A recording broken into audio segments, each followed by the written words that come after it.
So today is the first day of the 9 days, and I decided to give myself a 9-day challenge of posting a video a day, probably with the exception of Shabbos, a video a day exposing the toxicity, dysfunction, and even abuse that I wouldn't either are normalized in marriage or doesn't get enough attention in marriage. And today's focus is addressing the fact that the kind of content that I will be putting out over these next 9 days is very different than the kind of content that people are used to consuming during the 3 weeks.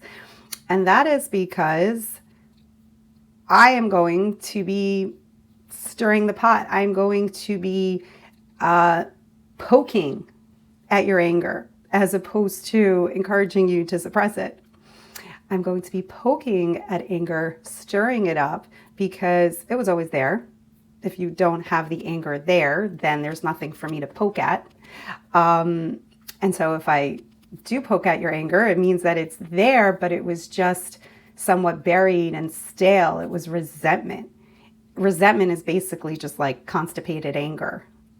Anger that it just stays and it's stuck and has nowhere to go, and its energy is stinky. And there is a lot of resentment in marriage. Yeah.